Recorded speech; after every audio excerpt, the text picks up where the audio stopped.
Hello. Today we're going to talk about emerging and future technologies project for the HTE class at Full Sail. My name is Nedra Boulder, and today I'll be talking about how mobile computers will impact education. My company is Imaginarium Child Development Company, and I think a couple of things that I should put out before we get too far into this presentation is the fact um, that Imaginarium was built on the concept of the mind being free to explore. So mobile computers for us just fits naturally into the Imaginarium concept because the school, the way that it'll be built, won't be like a traditional school. You'll have classrooms, but the children won't be as restricted for moving about the building, moving about the common areas, and things like that. They'll have common areas like lounges and cafeterias and cafes and the library where they can float and they can take their mobile devices and they can learn in all of those places and they can study in all of those places. Not like your traditional school where all of the learning happens in the classroom. Everything else is kind of an accessory to the program, but not a core element of the program. So, part of the Imaginarium difference is the fact that children are allowed to learn wherever. Yes, there are specific times that they have to be in certain classes because certain things are going to be facilitated at certain times. But they'll also have an off period during the day to explore something that interests them. And it's kind of, I guess the closest thing to relate it to was like maybe a study hall, which kids used to have a while ago, that they decided to do away with, or recess. And during that time, they can sit wherever they like. They can go outside in the courtyard. They can, sit in the cafeteria. They can sit in a cafe. They can sit in a breezeway, and they can learn. They can collaborate, and it allows them to be mobile and to move around just like we want, their thoughts and their minds to be mobile and to be able to fully explore the concepts that actually come up and not be confined to just what we are actually teaching them and have in front of them at the moment. So, what is mobile computing? Mobile computing takes on so many different um, faces, I guess. Here you see a list of what we currently have as mobile computing devices. This is by no means a complete and exhaustive list, simply because a complete and exhaustive list would, one, be just completely ridiculous to even attempt because technology is completely changing, and two, because there is obviously not enough space, time, or energy inside this presentation to present to you all of the different ways that we can do mobile computing. But these are the most common ones. We have things like PC, laptops, netbooks, smartphones, e-readers, iPad, iPhone, all your Mac products. One of the things that a lot of people don't really think about is things like your mobile gaming devices.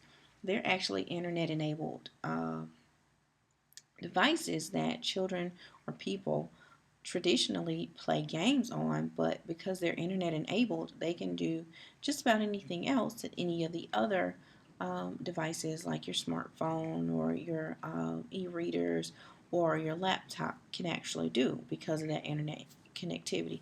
Another thing on the list to point out is the wearable computers. Wristwatches, the wearable watch like the iPod that looks like it basically is just sitting in a watch strap is becoming more and more popular. Things like that. There are net cameras now that people are wearing. So these are the kind of things that are evolving and coming about, and we suspect will be the wave of the future. Even Google Glass, you know, that's anticipated to maybe replace some of our smartphones that are taking us away from society as opposed to emerging us comfortably in the present and allowing us to experience the present and do all the other things that we do on our smartphones or tablets. So, business objectives. There are two sets of business objectives for Imaginarium for mobile computing, and this section is what happens in the classroom. Mobile devices and mobile computing will allow greater flexibility for parents, students, and teachers. The mobile devices are much more lightweight than books, so That'll free students up from having to carry around these heavy books, having to flip pages um, to find information that the teacher is referring to or information that they're seeking. Lighter weight allows them to be able to access ebooks and PDFs and things like that that they can actually use, videos, things that they use as learning materials in class a lot easier. The instant on makes it a quicker transition, like I said, as opposed to going and finding a book and flipping pages. You open the cover on your, let's say, your iPad, and you type in a few digits, and now you have the transition made to wherever you need to be. Or if you left your app running, you can just pull the app back up and it'll start off where you left off. Touchscreens, they allow a high degree of interactivity, from swiping to touching to push and pulling, three finger swipe, all the Mac shortcuts, all of that stuff. It allows for a higher degree of user interactivity, so you're actually interacting with your device as opposed to you sitting there just reading a book. The smaller devices offer easier storage, carrying and note taking. You can pick them up and carry them like a notebook, or most students already have things like their cell phones. So they're already carrying those things. They just throw them in a purse or stick them in their pocket, and they're good to go.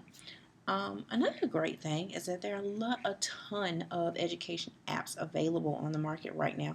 Between Google Play and the iStore, there are a great number of apps for education, and the number grows daily. Finally, and one of the most important parts of this, is a long battery life for these mobile devices. These mobile devices last 2 and 3 days in some cases without having to be charged. So they're great for classroom use because they'll last all day and the students can be on them all day. Now, business objectives as far as my business and career. Mobile computing allows me to essentially be in more than one place at a time. Let's say I'm in a meeting, but I also need to send an email. Well, I'm not confined to my desk at my desktop to have to sit at my desktop, send this email. I can do this while I'm sitting in this other meeting, so I can essentially be in two places at once. It's a great fit for our concept. The whole mobility phase, the whole freeing of the mind, it all just fits. It works together. Um, Mobile computing makes administrative tasks a breeze. I can take notes on the go. I don't have to have pen and paper. Don't have to worry about a broken pencil or a pen that doesn't write. Don't have to worry about not having paper. All I need to do is pick up my mobile device and go. And it could be my phone, my iPad, laptop if I so desire to carry that around. Whatever I need to do, it's right there in the palm of my hand. It's easy to customize. They've got great applications. Um, One of the things that it'll be great for Imaginarium is for record keeping. Now, the state of Georgia has still a mandate on schools to keep paper files, but it'll be good for us for record keeping because I don't see them keeping their love relationship with the paper files up much longer. Because of the green initiatives and things like that. So us having the ability to keep our files electronically is going to be great. As I stated, they're easy to transport and they save trees, and it also will free me from carrying 5 different devices that do one thing each. Plus they sync together and I can have everything on whatever device I choose at whatever time I choose to access it. Adoption. As far as adopting mobile technology, we are currently in the sweet spot for that. Mobile computing is used daily, and the numbers of people and the percentage of people and the percentage of time spent using mobile computing is growing exponentially, day over day, month over month, year over year. Right now, there are about 330 billion mobile users in the U.S., and about 70% of them are smartphone users. So, we're using the technology. And that's just in the U.S. That's not worldwide. That's just in the U.S. Mobile devices are more and more common. The Apple iOS and Android operating systems are in just about every cell phone that you have on the market. New applications are popping up almost daily. I get constant notifications about a new app that's coming out or is expected to come out very soon. And it can consistently be upgraded, to a degree. It's not like you're stuck with the old dinosaur technology of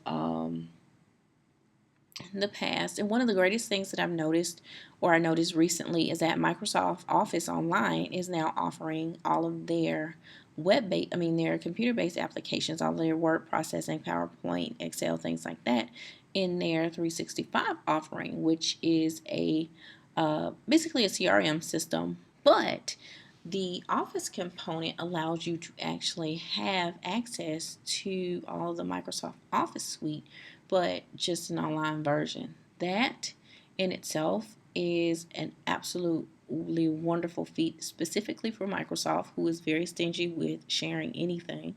But for them to put it online will give access to Microsoft products to an entirely different genre and demographic of people that absolutely need it. Students in particular whose parents can't afford to shell out $400 or $500 just for software. Now, monetization. As far as monetization goes, a few ways that mobile computing will help us to reduce costs. It will reduce our dependence on and our purchases of older technology like desktop computers that are less flexible. It'll help by reducing paper, toner, copier, and printing costs, textbook costs, and the reduction in the loss of instructional hours, just by students being able to transition easier with less wait time, and less transition time from application to application or from book to book. This will also help us to increase revenues by having easier access for parents to pay tuition and fees. They can come into the center, they can do it online. Any teacher that has a mobile device, you can go into the web portal and do it there. Or they can do it from home.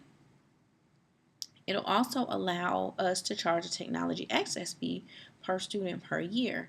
The state of Georgia will allow this fee because we do provide the technology platforms and things like that have to be regularly updated. It won't be a huge fee, but it'll allow us to earn some revenue off of that.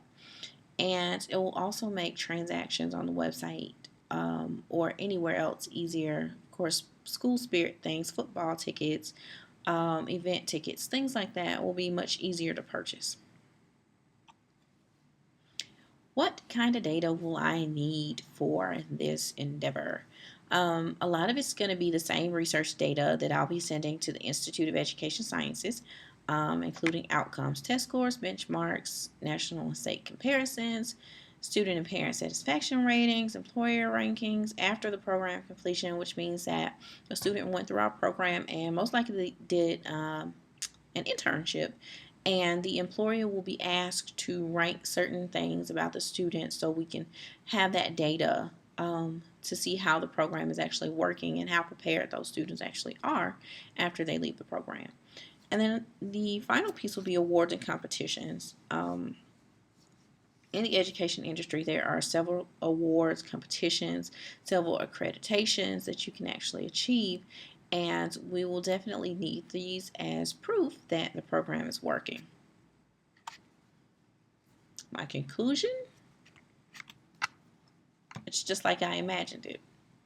As I stated in a prior project, the Imaginarium has been my brainchild for about the past 4 years, so I've had a lot of time to actually think about this and think this project through. And it actually grows just about every time I sit down and really give it some real thought, and I get more and more clarity on the project and on how everything should operate and go together each and every time I do. And I am so excited. I'm so happy about the way that everything is coming together. And I can't wait to launch it so other people can feel the same excitement and experience the same excitement that I have right now. Thank you for listening. Goodbye.